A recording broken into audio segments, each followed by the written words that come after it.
Christmas Eve settled over San Antonio with a quiet that felt borrowed, as if the city were holding its breath.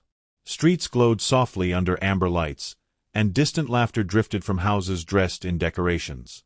Inside a modest home, 17-year-old Elena sat on the edge of her bed, phone pressed to her ear, listening more than speaking. She wore a light hoodie, sneakers loosely tied, expecting nothing more than a short walk to clear her head. The voice on the other end belonged to her best friend, familiar and comforting. They talked about nothing important at first, about gifts still unwrapped, about how strange the year had been. Elena smiled faintly, staring at the cracked corner of her mirror, feeling the weight of thoughts she hadn't shared with anyone. The holidays made everything louder inside her chest. When she stood, it felt impulsive, almost accidental. She slipped out of her room, whispered that she would be right back, and stepped into the night air while the call continued. The door closed softly behind her, unnoticed by everyone else inside. Outside, the cold surprised her, sharp against her cheeks, but she welcomed it. As she walked, her voice lowered. She told her friend she just needed a few minutes. That walking helped her think. The sidewalk stretched ahead, empty and clean, lined with quiet houses and parked cars dusted with frost. Her footsteps echoed, rhythmic and steady, grounding her. For a moment, she felt calmer. The conversation shifted. Elena hesitated, then admitted she felt overwhelmed, trapped between expectations and fear she couldn't explain. Her friend listened, offering reassurance, reminding her she wasn't alone. Elena exhaled, a sound halfway between a laugh and a sigh, and said words that would later be replayed again and again. "If I don't come back soon, don't freak out," she said softly. "I just need air." They both laughed, brushing it off. Neither recognized the warning hidden inside the sentence. Elena reached the corner where the streetlights thinned, where shadows grew longer and the city noise faded. Her pace slowed. Somewhere in the distance, a dog barked, then went quiet. She glanced at her phone, battery already dipping lower than she expected. The call crackled as she shifted the device in her hand. Her friend asked where she was. Elena answered vaguely, unsure herself, distracted by the unfamiliar stillness around her. She felt suddenly exposed, as if the darkness had leaned closer. "Hey," she said, her voice lighter than she felt. "I'll text you when I'm back, okay?" There was a pause, then agreement. Elena smiled, relief washing over her as the call ended. The screen went dark, reflecting her face for a brief second before slipping into her pocket. She paused, considering turning around, imagining the warmth of home and familiar voices. Instead, she told herself it was just nerves, just a momentary chill. She adjusted her hoodie, straightened her shoulders, and continued forward, choosing motion over doubt, unaware how heavy that choice would soon become. She took another step forward, then another, moving deeper into a stretch of road she rarely walked at night. The air felt colder now, heavier. Behind her, the neighborhood remained unchanged, unaware that something had shifted. Inside the house she had left, Christmas lights blinked steadily, and time continued as normal. Outside, Elena kept walking, unaware that this quiet moment, this simple phone call, was already becoming the last clear trace of where she had been. And somewhere, unseen and unknown, the night began to close in, setting the stage for the hours that would follow in silence now. Elena kept walking, the memory of her phone's dark screen still warm against her palm. The neighborhood behind her faded quietly, houses growing farther apart, decorations fewer, the hum of distant traffic thinning into something softer and less certain. Each step felt deliberate now, as if turning back would require more effort than moving forward. The silence pressed in gently at first, then with increasing weight. Her breath fogged in front of her as she followed the curve of the road. The sidewalk narrowed, cracked in places, forcing her closer to the street. She noticed details she usually ignored during the day, the way shadows pooled beneath parked cars, how trees bent slightly over the pavement, their branches clicking together in the breeze. It felt like walking through a version of the city that existed only at night. She checked her pocket again, fingers brushing her phone, reassured by its presence even though she didn't pull it out. The battery warning lingered in her thoughts. She told herself she wouldn't be gone long. Just a loop around the block, maybe two, then back home. The idea of home felt distant now, strangely abstract. Somewhere behind her, a car passed, headlights sweeping briefly across her back before disappearing. Elena didn't turn around, but her shoulders tightened. She listened for footsteps that weren't her own, counting the seconds between her steps, matching her pace to the steady rhythm. Nothing followed. Still, the feeling didn't fade. The street ahead dipped slightly, leading toward a darker stretch lined with overgrown brush. She hesitated at the edge, slowing until she nearly stopped. This wasn't where she usually walked.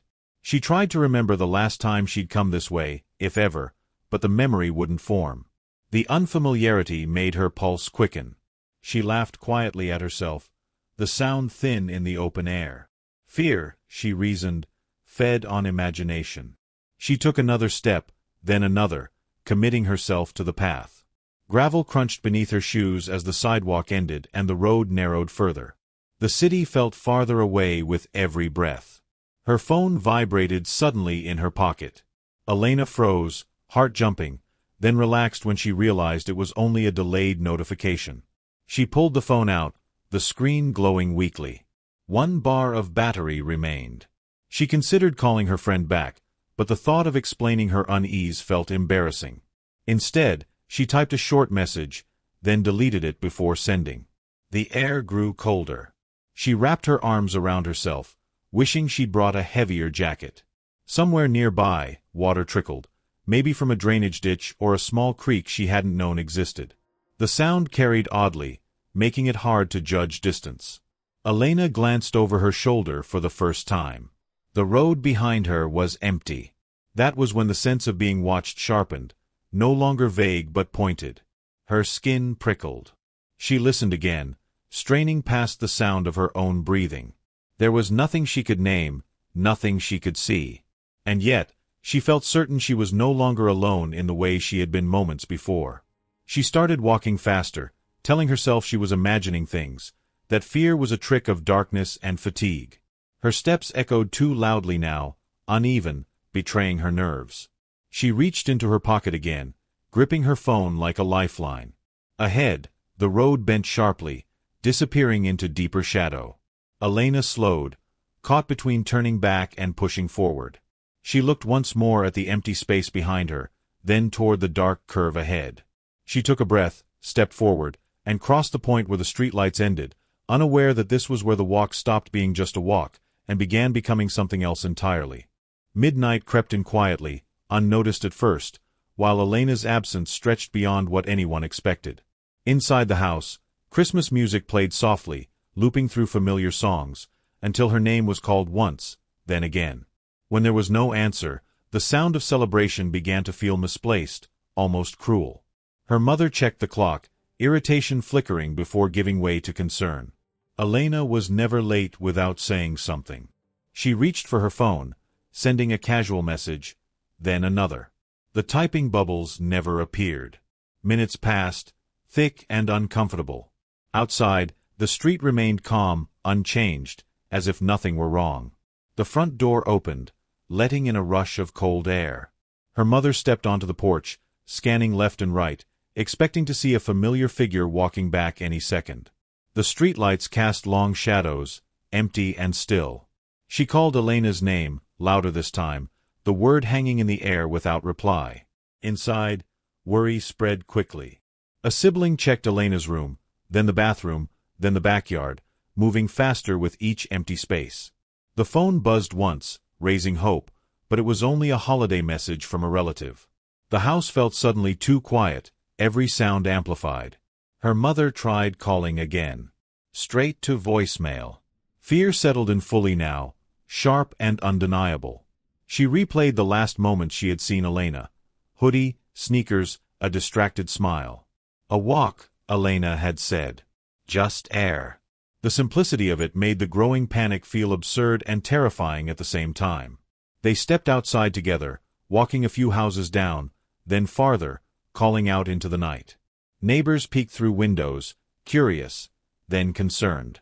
Someone mentioned seeing a girl earlier, walking alone, phone to her ear. The direction was vague. It wasn't enough. At 12:47 a.m., the call was made. The police dispatcher's voice was calm, practiced, asking questions that felt unreal. Name. clothing, last known location. Each answer made the situation feel more permanent, more dangerous. When the call ended, her mother stood frozen, phone still in her hand, as if hanging up had sealed something she wasn't ready to accept. Patrol cars arrived quietly, lights flashing without sirens. Officers listened, took notes, nodded. They spoke in careful tones, explaining procedures, timelines, possibilities. Their words blurred together, except for one phrase that landed hard and stayed there. Missing person. As the night deepened, officers walked the nearby streets, shining flashlights into yards, alleys, and dark corners. They checked dumpsters, knocked on doors, scanned intersections. Each negative answer tightened the knot in everyone's chest. Elena had vanished without leaving anything behind. Back inside the house, her mother sat at the kitchen table, staring at Elena's phone charger still plugged into the wall. The normalcy of it felt unbearable. She imagined Elena cold somewhere, scared, wishing she hadn't gone so far. The thought made her chest ache. Outside, an officer studied a map on the hood of his car, tracing possible routes with a gloved finger. He pointed toward a darker stretch of road, noting where the streetlights ended. It wasn't far, but it was enough. As midnight gave way to early morning, panic replaced confusion entirely. The search widened, urgency thickening the air. Somewhere beyond the last streetlight, beyond where Elena had hesitated and stepped forward, the night held answers no one had yet found. Police tape fluttered gently in the cold air as dawn crept over San Antonio, casting pale light onto streets that had been searched hours earlier in darkness. Officers regrouped near the edge of the neighborhood, where clean sidewalks gave way to uneven ground and overgrown brush. This, they explained quietly, was Elena's last confirmed location. The lead investigator stood beside a patrol car, reviewing notes taken through the night. Witness statements overlapped and contradicted each other, forming a fragile timeline built on fragments. One neighbor remembered a girl walking alone. Another recalled a phone glowing briefly in the dark. No one had seen where she went next. They walked the route again, this time slowly, deliberately. Flashlights traced the edges of the road, illuminating scuffed dirt, flattened grass, anything that might break the pattern of untouched ground. The area felt different in daylight, less threatening, yet heavier with meaning. This was where Elena's ordinary walk had dissolved into uncertainty. Her mother stood behind the officers, arms wrapped tightly around herself, watching their movements with desperate focus. Every pause raised hope. Every shake of the head took something away. She tried to picture Elena here, standing under these trees, deciding which way to go. The image wouldn't settle. An officer pointed out the spot where streetlights stopped entirely. Beyond it, the road dipped slightly, curving out of view. It was subtle, easy to miss, but enough to swallow someone at night. "That's where the signal last pinged," he said, tapping the screen of his device. The words landed hard. They marked the location with small flags, transforming the ordinary roadside into a place of importance. Traffic was rerouted. Neighbors gathered in clusters, whispering, watching, offering coffee no one touched. The sense of community was strong, but helpless. The investigator knelt, examining the ground near the brush. There were impressions, indistinct but present, possibly footprints, possibly nothing at all. Without clear direction, every mark felt significant. Photographs were taken. Notes were made. Still, there was no clear answer. Hours passed this way, methodical and slow. The search expanded outward in careful circles, but everything kept leading back here. The last known location. The phrase echoed in conversations, heavy with implication. It was a boundary, a before and after. Her mother was asked questions again, the same ones as before. What was Elena wearing? Had she mentioned meeting anyone? Did she know the area well? Each answer felt inadequate, too small to explain the void left behind. As the sun climbed higher, frustration crept in. Officers exchanged looks that spoke of uncertainty. They needed something more concrete, something that could move the search forward instead of trapping it in place. The neighborhood had given all it could. That was when the investigator made the call. He spoke quietly into his radio, requesting additional resources, his eyes still fixed on the dark curve of road ahead. When he turned back, his expression had shifted, sharpened by intent. "We're bringing in K9, he said. The words rippled through the small crowd, igniting cautious hope. Dogs meant direction. Dogs meant movement. As preparations began, everyone's attention returned to the marked spot by the brush. This place, where Elena had last been known to stand, was no longer just the end of a walk. It was about to become the starting point of something far more urgent. When the K9 unit arrived, the atmosphere shifted immediately. A pickup truck rolled to a stop near the flagged roadside, and two handlers stepped out, calm and focused, their dogs already alert. The crowd instinctively fell silent, as if noise itself might interfere with what was about to happen. Elena's mother handed over a hoodie sealed inside a plastic bag. Her hands trembled as she did, fingers lingering on the fabric for a moment too long.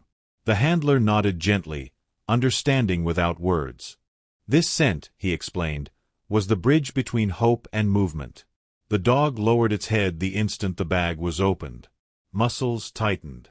The leash went slack, then pulled forward with purpose. Within seconds, the animal was moving, nose low, tail rigid, leading them away from the road and toward the brush where the streetlights ended. They followed quickly, officers and volunteers struggling to keep pace. The dog's path was decisive, cutting through tall grass and uneven ground without hesitation. Every few steps it circled, reoriented, then surged forward again. This was not wandering. This was certainty. Her mother watched from behind the tape, breath held, as the team disappeared briefly from view. Each second felt suspended, balanced between relief and dread. When the radio crackled with updates, she clutched her phone, waiting for words that might change everything. The trail led along the curve of the road, exactly where Elena's phone signal had last faded.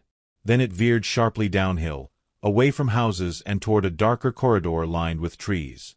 The handler's expression tightened. He had seen this before.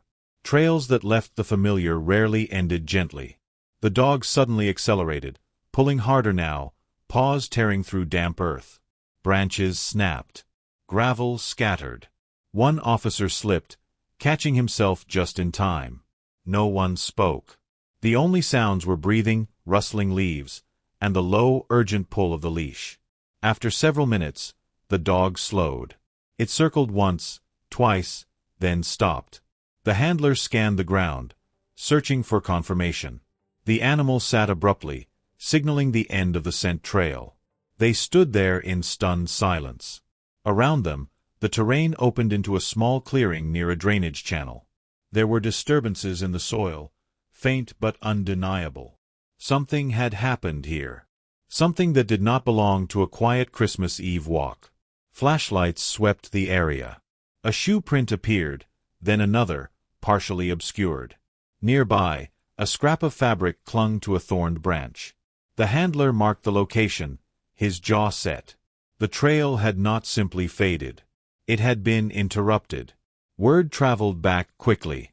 When Elena's mother was told the dogs had stopped, her knees nearly gave way. Stopped did not mean found. It meant uncertainty had deepened. As officers secured the clearing, theories whispered through the group. Had she been picked up? Had she run? Had something forced her off the road?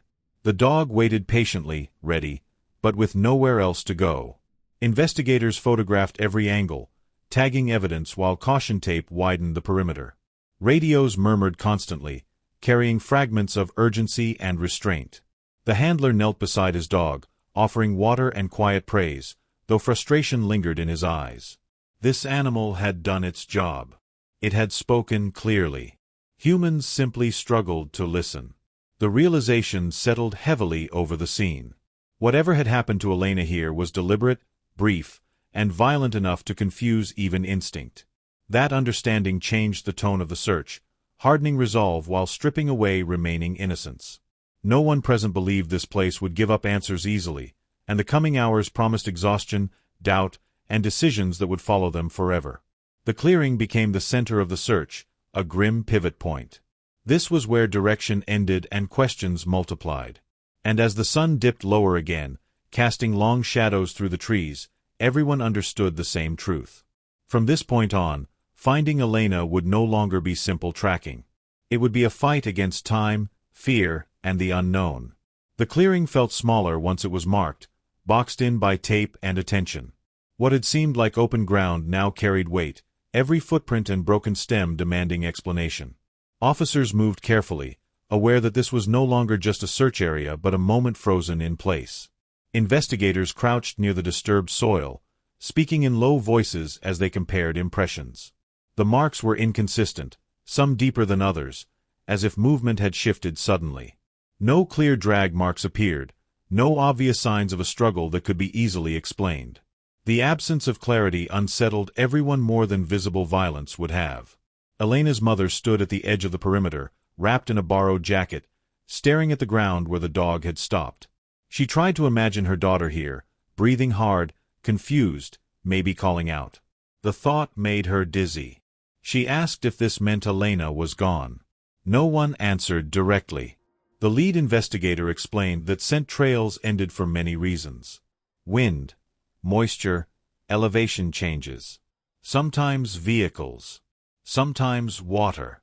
None of those explanations felt comforting.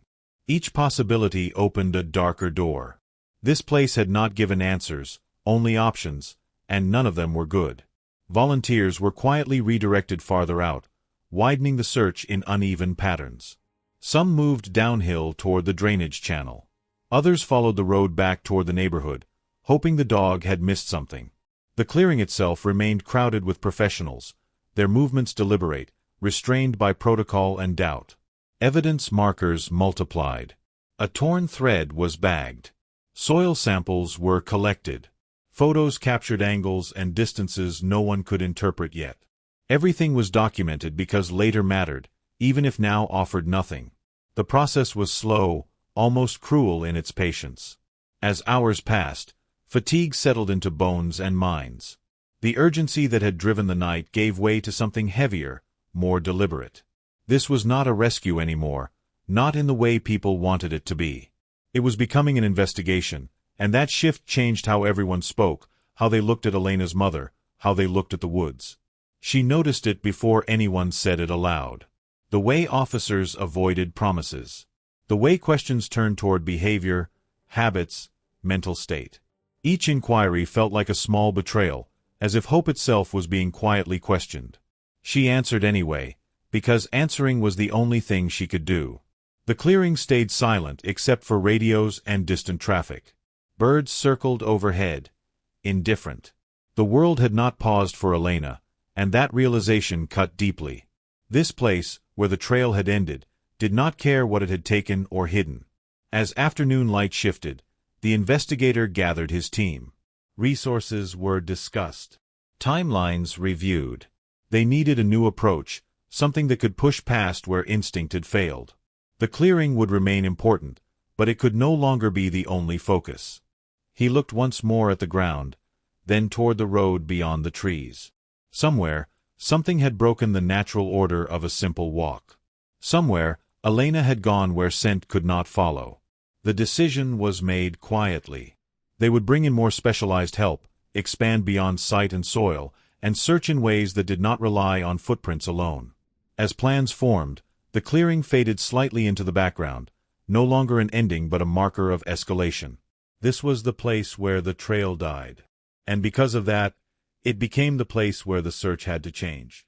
As the team dispersed, an unspoken fear lingered. If the dogs could not lead them forward, time would. And time was already moving against her, carrying Elena farther from certainty, deeper into unanswered hours, where survival and disappearance blurred together, waiting for the next decision to tilt the balance. No one there doubted the night would demand more sacrifices. When the clearing finally emptied, the investigation did not slow. It shifted inward. Officers returned to the small room that had become their temporary command center, walls covered with maps, timelines, and notes written in tired handwriting. Somewhere between evidence logs and radio chatter, Elena's phone became the focus. The device had been powered off when found at home, battery nearly drained. A technician connected it carefully, coaxing it back to life just long enough to pull what remained. Messages loaded slowly. Missed calls stacked up. And then there was her voice. The final audio message played through a small speaker, thin and imperfect, distorted by low signal and wind. Everyone in the room went still. Elena sounded calmer than expected, almost apologetic. She laughed softly, trying to keep the moment light, telling her best friend she just needed air, that she would be back soon. The words felt unbearably ordinary. Her mother listened from the doorway, one hand gripping the frame. She recognized the cadence instantly, the way Elena always softened her voice when she didn't want to worry anyone. When the message ended, silence rushed in, heavier than before. No one spoke. There was nothing appropriate to say. Investigators replayed the message again, slower this time. Background sounds emerged. Footsteps. A passing car. Wind through branches. Nothing obvious. Nothing conclusive. And yet, the message changed everything. Elena was no longer an abstract missing person. She was present again, alive in sound. The best friend arrived shortly after, eyes red, guilt etched deep. She described the call leading up to the message, every pause and laugh, searching for meaning she might have missed. She repeated Elena's last words through tears, convinced she should have known something was wrong. Officers listened gently, asking only what mattered. As the hours passed, the recording spread among the team. Each person heard something different in it. Fear. Denial. Courage. It became a point of connection, grounding the search in a human voice rather than coordinates and maps. Elena had spoken. Now they had to answer. Outside, the day faded again, light draining from the sky. The clearing sat untouched, waiting. Inside, the investigation sharpened. The voice message suggested movement, not collapse. Intention, not accident. It hinted that Elena had been aware, choosing to keep walking despite unease. The lead investigator marked the timeline, aligning the message with the last signal ping and the K9 trail. Patterns began to form, fragile but promising. They suggested Elena had not gone far before something changed. Her mother was asked if Elena had ever mentioned places she liked to go when overwhelmed. She shook her head, then paused. There were small details, half remembered. A creek. A quiet stretch beyond the road. She wasn't sure. Uncertainty felt like failure. When night returned fully, the team prepared to push on. Resources were reorganized. Search zones adjusted. The voice message played one last time before being logged away, its final seconds echoing softly. Elena's words lingered in everyone's mind as they stepped back into the dark. No one said it aloud, but hope flickered again, fragile and cautious. Voices could lie, memories could blur, but recordings endured. Somewhere between those ordinary sentences was a truth waiting to be uncovered. As teams prepared to return to the field, one belief united them. If Elena had found the strength to speak in that moment, she might have found the strength to survive beyond it. Sleep stopped being a concept after the second night. It became something people remembered instead of experienced, a distant idea that no longer applied.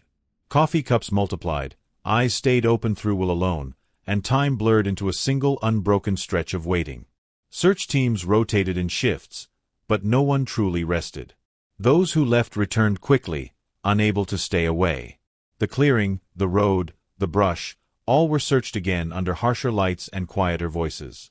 Each pass felt less hopeful, more desperate, as if repetition itself might force an answer to surface. Elena's mother remained awake through it all. She sat wrapped in blankets, phone clutched tightly, flinching at every vibration. When exhaustion threatened to pull her under, fear snapped her back. Sleeping felt dangerous, like something irreversible might happen if she closed her eyes. Officers moved with slower steps now, muscles stiff, thoughts dulled by fatigue. Mistakes were checked twice. Maps were studied longer than necessary. The voice message replayed in their minds, grounding them when concentration faltered. Elena's calm tone haunted the edges of every decision. By the 36th hour, irritability crept in. Small disagreements surfaced over search patterns and priorities. Each person carried their own version of urgency, shaped by what they feared most. No one said it aloud, but doubt had begun to whisper. Survival windows were narrowing. Time was no longer neutral. Night returned again, colder than before. Breath showed clearly in flashlight beams. The woods felt different now, more hostile, as if aware of the attention. Sounds carried farther. Every snapped branch demanded investigation. Most revealed nothing. A volunteer stumbled from exhaustion and had to be escorted back. Another sat down suddenly, overwhelmed, head in hands. The search was taking pieces from everyone involved. Still, no one wanted to be the one who stopped. Elena's mother finally stood, insisting on walking part of the route herself. An officer gently guided her back, explaining risks, limits, procedure. She listened, nodded, then broke down quietly, the weight of helplessness crushing her resolve. Someone placed a hand on her shoulder. No words were offered. At 48 hours, the shift was undeniable. Conversations changed tone. Hope remained, but it was thinner now, stretched tight. Plans adjusted again, focusing on probability instead of possibility. Harder areas were marked. Resources prepared for longer deployment. The investigator gathered the team briefly. He spoke of endurance, of not letting fatigue decide outcomes. He reminded them that people had survived longer, stranger circumstances. It wasn't reassurance. It was resolve. As dawn approached once more, light creeping reluctantly across the trees, everyone felt the same truth settle in their bones. Elena was somewhere ahead of them in time, either fighting to stay alive or already slipping beyond reach. The next hours would matter more than all the ones before. Morning light revealed what darkness had hidden. Dew clung to grass, and the ground showed subtle disturbances missed before. Searchers moved slower now, trained by exhaustion to notice small things. Near the drainage channel, a volunteer paused, pointing silently at broken reeds bent in the same direction. Investigators crouched, tracing the line with gloved fingers. The marks suggested movement through water, shallow but deliberate. Someone had crossed here, not fallen. Hope stirred uneasily, tempered by how fragile the signs were. Still, they were signs, and after hours of nothing, that mattered. Farther along the bank, a footprint appeared in damp soil, heel deep, toes smeared. It was the right size. Nearby, flattened grass formed a narrow path, as if someone had pushed through while trying not to leave a trail. Officers exchanged looks, careful not to promise what they could not prove. Elena's mother was brought forward slowly. She knelt where the grass bent, pressing a hand to the earth as if it might still hold warmth. Tears came quietly. This place felt different to her, charged with effort instead of disappearance. She whispered her daughter's name once, then stopped. The search widened again, following the creek downstream. The terrain grew rougher, cluttered with fallen branches and debris washed in from earlier storms. Progress slowed, but determination sharpened. Each obstacle suggested resistance, not surrender. Whoever had come through here had kept going. A piece of fabric snagged on bark confirmed it. Blue fibers matched Elena's hoodie, torn but intact enough to recognize. It was logged carefully, photographed from every angle. The find rippled through the team, lifting posture and pace. This was proof of contact with the environment, not sudden removal. Patterns began to form. The route avoided open ground, favored cover, followed water where scent might scatter. It spoke of instinct, of someone thinking clearly enough to make choices under pressure. Investigators adjusted theories quietly. Survival became plausible again. As the hours passed, more subtle indicators emerged. A scuffed rock near the bank. Mud smeared on leaves higher than expected. A short stretch where branches were broken inward, not out. Each mark told the same story. Elena had not stopped moving. The voice message echoed in minds again, reframed now by evidence. She had sounded calm because she was controlling fear, not ignoring it. The realization cut deep. Respect replaced pity. This was not a girl lost immediately. This was someone fighting. Late afternoon brought clouds and dropping temperatures. Time pressed harder. The creek curved toward a denser section of woods ahead, where visibility would shrink and danger increase. Teams regrouped, aware that daylight was slipping again. The investigators stood at the edge of the trees, studying the ground ahead. Signs pointed forward, but the path narrowed. Whatever Elena had done to survive so far had cost energy, strength, and time. The next stretch would demand more than instinct. As radios crackled and plans formed, one thought unified everyone present. These signs meant she had wanted to live. And wanting to live changed everything about how the search would move next. Even with renewed purpose, caution remained heavy. The terrain ahead had taken others before, and night would erase fragile evidence quickly. Command debated aerial support, thermal imaging, and river teams. Every option carried risk and delay. Somewhere beyond the bend, Elena might be waiting, listening for voices, conserving strength. The thought fueled urgency but also fear. If she had kept moving this long, exhaustion would soon overtake will. The search could not pause again. Decisions made in the next hour would decide whether those signs became a rescue story or a final map of where hope ended. No one said it aloud, but everyone understood the margin was thinning, and the coming darkness would either hide her forever or force a breakthrough before time finally ran out entirely. They found her by accident, in a place no map had circled and no plan had prioritized. A searcher moving ahead of the creek paused, struck by something out of place among the rocks. At first it looked like debris, then movement. A hand, barely lifting, then falling still. The call went out fast. Voices sharpened. People ran. Elena lay wedged between roots and stone, half sheltered by an overhang that blocked wind and rain. Mud streaked her face. Her lips were cracked, skin pale, eyes fluttering open only briefly before closing again. She was breathing, shallow but steady. That single fact cut through 48 hours of fear like light. A medic dropped to his knees beside her, speaking calmly, loudly enough to reach wherever she was drifting. "Elena, you're safe. You're not alone." She didn't answer, but her fingers twitched, reacting to sound. It was enough. Her mother arrived moments later, held back just long enough to keep the space clear. When she saw her daughter, the sound she made was raw and uncontrolled, a release of terror she had been carrying since Christmas Eve. An officer guided her forward carefully. She knelt, brushing hair from Elena's face, whispering her name over and over, anchoring her. They worked quickly, practiced and precise.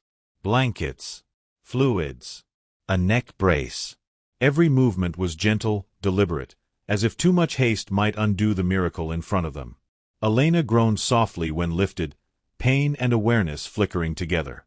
Her eyes opened for a second, unfocused, then closed again. Someone asked how she had survived out here. No one answered. The answer was visible in her torn clothing, scraped hands, the way she had positioned herself against the elements. She had adapted. She had endured. As they carried her toward the waiting stretcher, radios crackled with confirmation. Found alive. The word spread fast, changing the atmosphere instantly. Exhaustion turned to disbelief. Doubt collapsed into tears. Strangers hugged without thinking. The helicopter arrived as light faded, blades scattering leaves and loose dirt. Elena was loaded carefully, secured, protected. Her mother squeezed her hand one last time before stepping back, trusting strangers with the most precious thing she had. The doors closed. The aircraft lifted, carrying Elena away from the woods that had nearly claimed her. Silence followed, heavy and stunned. Investigators stood where she had been found, studying the shelter she had chosen, the path that had led here. It wasn't obvious. It wasn't logical. It was survival. She had gone where instinct told her to go, not where anyone thought to look. As night settled again, relief mixed with unanswered questions. How she had left the road. What had driven her deeper instead of back. What had happened in those first critical minutes when the trail vanished. Elena was alive. That truth mattered more than anything. But survival did not erase mystery. It only shifted it. As the search site emptied and equipment was packed away, one understanding remained. Finding her had ended the search, but it had not ended the story.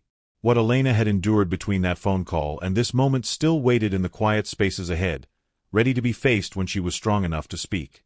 Recovery began slowly, measured in breaths and small movements rather than days. Elena woke in a hospital room that smelled of antiseptic and quiet machines, her body aching in places she could not yet name. Doctors spoke gently, explaining dehydration, exposure, exhaustion. None of the words captured what had been taken from her. Her mother never left the chair beside the bed. She watched Elena sleep, afraid that rest might pull her back into whatever darkness she had survived. When Elena finally opened her eyes fully, recognition came first, then tears. They held hands in silence, both understanding that language would fail them for now. Christmas decorations were still up when Elena returned home days later. Lights blinked stubbornly, cheerful and wrong. Gifts remained unopened. The season that had promised warmth now carried a permanent edge. Every familiar room felt altered, like a place remembered rather than lived in. Investigators returned quietly, respectful of her fragility. They asked careful questions, stopping whenever her voice faltered. Elena described fragments. The wrong turn. The feeling of being watched. Panic tightening her chest. She spoke of running, of hiding near the creek, of cold so deep it felt alive. Some moments were clear. Others were lost entirely. They listened without pushing. Answers mattered, but survival mattered more. What she could not remember would remain unanswered, at least for now. The trail of facts ended where fear took over, and no amount of procedure could change that. At night, Elena lay awake, replaying sounds and shadows. The world felt thinner, less reliable. Sleep brought images she could not control. She learned that surviving did not mean escaping unchanged. It meant carrying the night forward, learning how to live around it. Her best friend visited, guilt heavy between them. They cried together, replayed the phone call, forgave what never needed forgiving. Elena squeezed her hand, grateful for the voice that had tethered her to the world when everything else fell away. The community moved on, slowly. Headlines faded. Search tape disappeared. But something remained beneath the surface, an awareness of how easily someone could vanish, how close the ordinary sat to the irreversible. For Elena, Christmas Eve would never be simple again. It had taken innocence, certainty, and the belief that streets were always safe. In their place, it left endurance, caution, and a deeper understanding of silence. As weeks passed, strength returned unevenly. Physical wounds healed faster than the invisible ones. Elena learned to walk familiar routes again, pausing where fear flared, choosing movement anyway. Each step was a decision. What Christmas Eve took could never be given back. But what Elena carried forward mattered more. She was alive. She was heard. And someday, when the memories loosened their grip, she might be ready to tell the parts of the story that still waited in shadow, leading into the final understanding of what survival truly meant. The investigators closed their files gradually, knowing some questions would remain open forever. Elena understood that too. Truth did not always arrive cleanly or complete. Sometimes it arrived as survival itself. As she stood one evening beneath quiet Christmas lights, she felt both smaller and stronger than before. The world had not softened, but she had changed how she faced it. Somewhere ahead waited reflection, recovery, and the courage to speak again. Until then, her story rested unfinished, breathing, alive, ready to move forward when she was. It would unfold slowly, shaped by memory, silence, and choice, carrying echoes of that night while pointing toward answers only time could safely reveal without pressure, without cameras, without fear eventually.